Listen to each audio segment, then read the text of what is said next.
मतलब हॉस्पिटल के अंदर लोग थूक रहे हैं, this is the maximum cause of infection now. ठीक हो जाओ तुम जल्दी, ठीक है ना। देखिए, पर्पस जो मेरे निरीक्षण का था वो शासन के निर्देश के क्रम में था। ये जो विशेष संचारी रोग नियंत्रण अभियान अभी चल रहा है, जिसके अंतर्गत हमको डेंगू और इससे वेक्टर बॉर्न डिजीज़ जो हैं उनसे लड़ाई करनी है और उसकी तैयारी की हमें निरीक्षण करके उसकी जानकारी करनी है। उसी के क्रम में मैं आई थी आज जनपद बाराबंकी। तो उसके लिए सबसे पहले CHC बड़ा गांव में सुबह हम लोग गए, फिर जनपद चिकित्सालय जो है हमारा डिस्ट्रिक्ट हॉस्पिटल, वहाँ पे हम गए, और अभी CMO ऑफिस में हमने जो विभिन्न डिपार्टमेंट्स हैं जिनके सहयोग से ये अभियान चलाया जा रहा है उनकी समीक्षा करके जानने की कोशिश की कि कोऑर्डिनेशन कैसा है। तो कमियां तो क्या कहेंगे, कोऑर्डिनेशन ठीक है, कुछ छोटी मोटी दिक्कतें थी। डेंगू वार्ड ठीक से बना हुआ है, कामकाज चल रहा है, कुछ थोड़े बहुत अब बातचीत करनी थी, कुछ उनको सुझाव देने थे, वो दे दिया है। और स्कोप तो हमेशा इम्प्रूवमेंट का हमेशा ही रहता है। तो जो सुझाव दिए गए हैं, जो निर्देश दिए गए हैं, उसके क्रम में आई होप कि अच्छे से काम हो जाएगा। मैम, ये कहा जाता है कि डॉक्टरों की भारी कमी रहती है, जिसके चलते दिक्कत होती है। मरीजों की भी संख्या काफ़ी बढ़ गई है, कई गुना, और भर्तियाँ हो नहीं रही हैं, तो कहीं ना कहीं नहीं, देखिए, डॉक्टरों की कमी ये कह सकते हैं कि रेगुलर डॉक्टरों की कमी है, मगर पिछले कुछ दिनों में चिकित्सा विभाग में कुछ इनोवेटिव चीज़ें की गई हैं, जैसे स्पेशलिस्ट काडर का अलग से हमने किया है, या बाहर जो लोक सेवा आयोग के माध्यम से रिक्रूटमेंट्स थे उनके लिए हम लोगों ने रिक्वायरमेंट भेज के वहाँ से बहुत सारे डॉक्टर्स का रिक्रूटमेंट हुआ है। और जो रेगुलर डॉक्टर्स नहीं आ पाते हैं तो संविदा के आधार पर NHM के माध्यम से रिक्रूटमेंट होता है। तो अगर हम दोनों तरह के जोड़ लें कि जो रेगुलर अपॉइंटेड डॉक्टर्स हैं और संविदा वाले डॉक्टर्स हैं, तो हमें संख्या ऑलमोस्ट ठीक ठाक मिलती है। तो यहाँ पे तो मैंने देखा कि कोई बहुत ऐसा गैप मुझे नहीं दिखा। डिस्ट्रिक्ट हॉस्पिटल में भी और CHC पे भी पर्याप्त व्यवस्था थी। और आयुष्मान भारत योजना जो है वो हर एक पब्लिक हॉस्पिटल में चलती है, उसमें ये अलाउड है कि आप बाहर से किसी एक डॉक्टर को लेकर उसका आप कॉल ऑन पे उसे बुला सकते हैं और उसके माध्यम से सेवाएं ले सकते हैं। तो उसको करते हुए मुझे लग रहा है कि व्यवस्था ठीक चल रही है। आयुष्मान की क्या यहाँ प्रगति देखी? आयुष्मान की प्रगति यहाँ पे जितनी ऑप्टिमम होनी चाहिए उतनी नहीं है, स्कोप ऑफ इम्प्रूवमेंट है। क्योंकि कुछ जो बेसिक जो एक सेवा पखवाड़ा चला था 17 से लेकर 2 तक, उसमें तो जनपद बाराबंकी 10वें स्थान पर रहा था प्रदेश में। लेकिन आज मैं देख रही हूँ जो लेटेस्ट फिगर हम लोग देख रहे थे उसमें थोड़ा सा डाउन हुआ है। तो मे बी वो थकान की वजह से होगा या अभी और फॉलोअप करने की आवश्यकता है।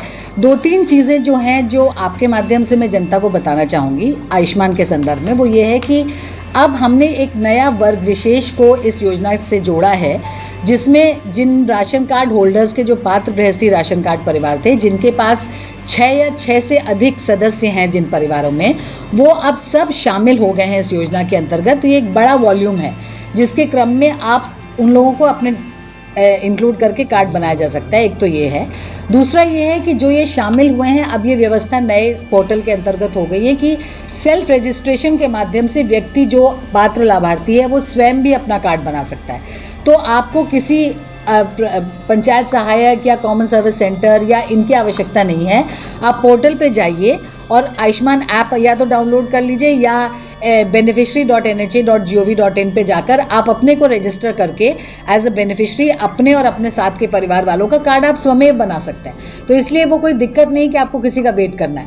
जो तीसरी चीज़ मुझे स्ट्रेस करना है बाराबंकी में, वो ये है कि चिन्हांकित करना लाभार्थियों को। जैसे अभी हम लोग वार्ड में गए, मैंने 10 लोगों में से जिन लोगों से बातचीत करी तो उसमें से मुझे 3-4 लोग मिले जो कि आयुष्मान लाभार्थी थे, मगर हमारे यहाँ उनको चिन्हांकित नहीं किया गया था कि ये आयुष्मान लाभार्थी हैं। तो चिन्हांकन अगर हम नहीं करेंगे तो हम ऑब्वियसली आइडेंटिफाई नहीं कर पाएंगे और फिर वो आयुष्मान के अंतर्गत रजिस्टर भी नहीं हो पाएंगे। तो पहला यही है कि हम प्रॉपर मटेरियल उनको प्रोवाइड करें, जानकारी उनको दें, और दूसरा उनका जब वो भर्ती हो रहे हैं तो उनको चिन्हांकित करें। ये दोनों चीज़ों पर मैंने यहाँ की टीम को स्ट्रेस किया है, CMO साहब को भी बताया है, एंड आई होप आने वाले समय में इम्प्रूवमेंट होगा। मैम, आयुष्मान में जो 6 लोगों का राशन कार्ड से ऊपर नाम वाला है, कई लाभार्थियों के नाम छूटे हुए हैं, लिस्ट में नहीं है। राशन कार्ड तो है। देखिए, ये इसके लिए थोड़ा सा इंतज़ार करना पड़ेगा। हम लोगों ने जो नेशनल हेल्थ अथॉरिटी है, जो इसकी एपेक्स बॉडी है, वहाँ तक ये बात बताई है, क्योंकि ये जो डेटा शेयर किया गया था वो आई थिंक दिसंबर 22 तक था। तो जो 23 में जो कार्ड जुड़े होंगे, जनवरी से लेकर सितंबर तक के बीच में जो 2023 में कार्ड जुड़े होंगे, संभवतः वही नाम छूटे होंगे। तो थोड़ा सा वेट कर लेंगे। अभी हम लोग एक बड़ा और ऐड करने का प्रयास कर रहे हैं, अगर वो ऐड हो जाता है तो फिर मैम एक शिकायत मिलती है कि जो जिनके नाम गड़बड़ हो जाते हैं, आयुष्मान कार्ड बना है, किसी का पिता का नाम, किसी का नाम, डेट ऑफ बर्थ, इसमें बहुत दौड़ना पड़ता है और सुधार भी नहीं वो हो आप पाता। थोड़ा सा पिछली बात कर रहे हैं, वो मैं थोड़ा समझा दूं। ये जो डेटा था ये सोशियो इकोनॉमिक कास्ट सेंसस का डेटा था 2011 का। इस डेटा में जितने लाभार्थी परिवार हम उन तक पहुंच सके उनको तो हमने यूज़ कर लिया, उनके कार्ड बन गए, उन तक 1 या 2 या उनके सारे कार्ड बन गए।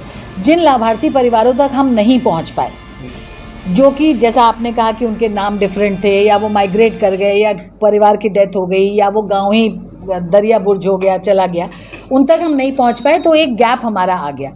ऐसा लगभग 50 लाख परिवारों का गैप उसी सोशियो इकोनॉमिक कास्ट सेंसस के डेटा के गैप में एग्जिस्ट कर रहा था।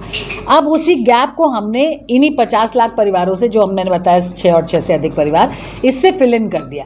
तो अब आप देखेंगे कि बड़ी तेज़ी से कार्ड बन रहे हैं। जैसे ये बाराबंकी में जो आज 2000-3000 के करीब कार्ड आज के बने हैं, या 1,10,000 कार्ड अभी तक जो 17 से लेकर अभी तक बने, ये अचीवमेंट इस सेंस में है कि पहले इतने कार्ड बनने की संभावना नहीं थी क्योंकि डेटा बहुत ही पुअर था। अब तो डेटा आधार सीडेड है, वो व्यक्ति घर गांव में मौजूद है, उस तक पहुंचना आसान है, तो और वो स्वयं अपने कार्ड बना सकता है। तो उस वजह से ये जो दिक्कत आप बता रहे हैं कि वो है नहीं या नाम गड़बड़ है, और ऐसी समस्याएं नहीं आएगी। अच्छा मैम, कुछ हॉस्पिटल बहुत अच्छा काम कर रहे हैं आयुष्मान पे, लेकिन कुछ शिकायत है पैसा भी ले लेते हैं, उनका आयुष्मान लगा रहता है, ऐसा कई शिकायतें नहीं थी। शिकायतें हैं तो 2 काम करने हैं। एक तो जो CMO साहब हैं यहाँ के देखभाल करने के लिए, DM साहब हैं, इन तक समस्या पहुँचाएँ। अस्पताल को पेशेंट से बेनिफिशियरी अगर है तो उससे पैसा लेने का किसी भी सेंस में कोई अधिकार नहीं है। अगर किसी बेनिफिशियरी का पैसा लिया गया है तो उसको इमीडिएटली अपनी कंप्लेंट डालनी चाहिए और समय पे डालनी चाहिए। ऐसा नहीं कि आज पैसा लिया और वो 6 महीने बाद डाल रहा है कंप्लेंट, तो समय पे अपनी कंप्लेंट डालें। जो पैसा उसने हॉस्पिटल को पे किया है उसकी रसीद अपने पास संभाल के रखे। DGRC यहाँ पे होती है, डिस्ट्रिक्ट ग्रीवेंस रिड्रेसल कमेटी, समय समय पर होती है, उसमें अपनी ग्रीवेंस लेके आए, उसके माध्यम से रेजोल्यूशन होगा।